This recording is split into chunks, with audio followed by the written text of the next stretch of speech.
You speak! I mean, Arcanum of Steamworks and Magica Obscura is a unique game through and through. Created by a very small team after leaving Interplay to form their own studio, Troika presented a breathtaking fantasy world that has charm pouring out of every corner, every idea fresh and stunning. Arcanum's world exists in which technology and magic oppose each other. Say you have an elf with a pistol that wants to shoot lightning out of his fingertips. He can do both, but the presence of those two things weakens and damages the other. Mages going on a steam train can cause a derailing, for example. Technology in human lands, at least, is just getting a big boom, having devices akin to the Industrial Revolution for us. It's a wonderfully jank and broken experience, needing a community patch to even barely get it running on modern systems, with a confusing and archaic combat system that can swap between Diablo-like action combat or Fallout 1 and 2 turn-based combat. I can't recommend the game enough. Past its shortcomings, it stands out as something of its own caliber, and I've not seen it replicated in any game that I've experienced since. Go try it if you want to. It's like $5 on a good day, or free if you steal it. I'm about to spoil the shit out of Arcanum's last third.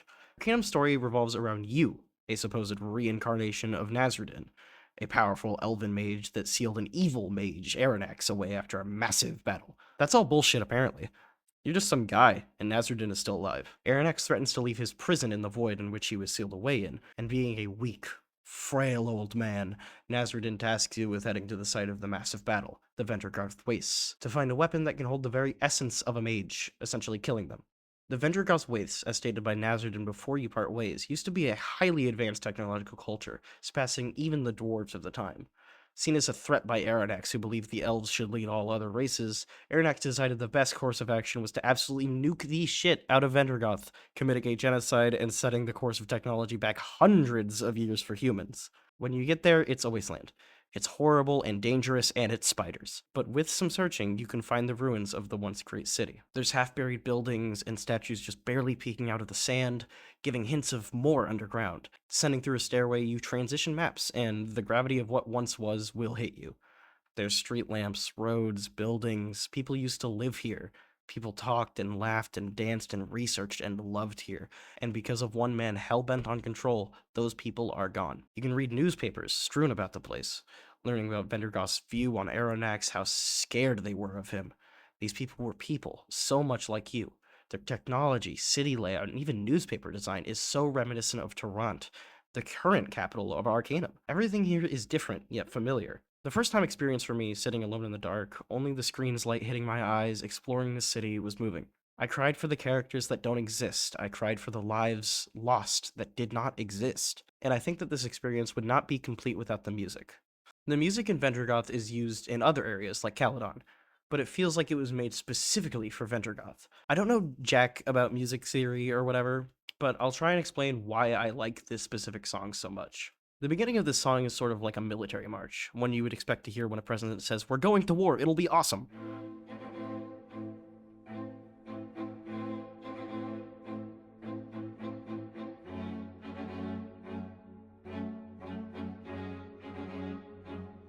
And when the violin kicks in, this march becomes pointless.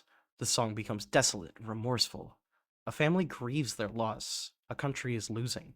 Food is hard to come by, and yet the march persists. It has to persist, because without the march, what is there for us to rally behind?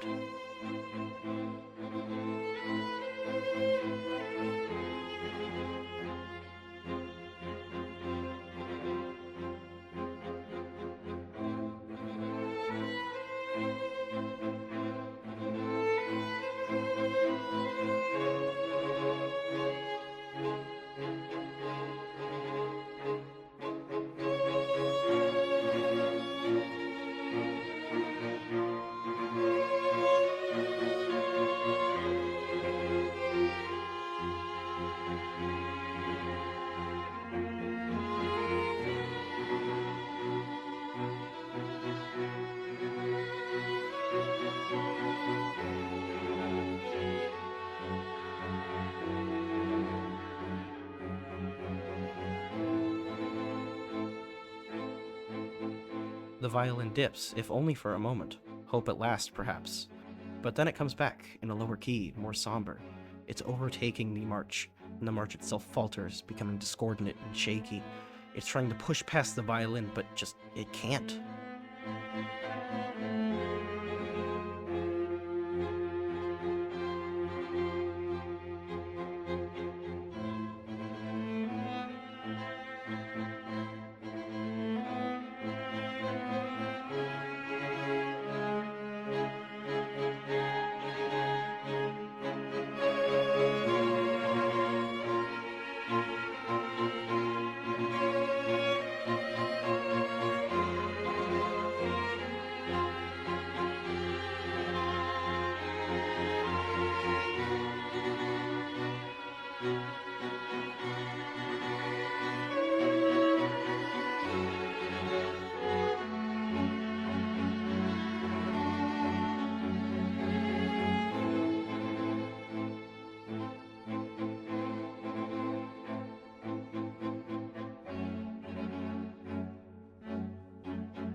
The march ends just as it tries to cycle once more, and Vendigroth is lost.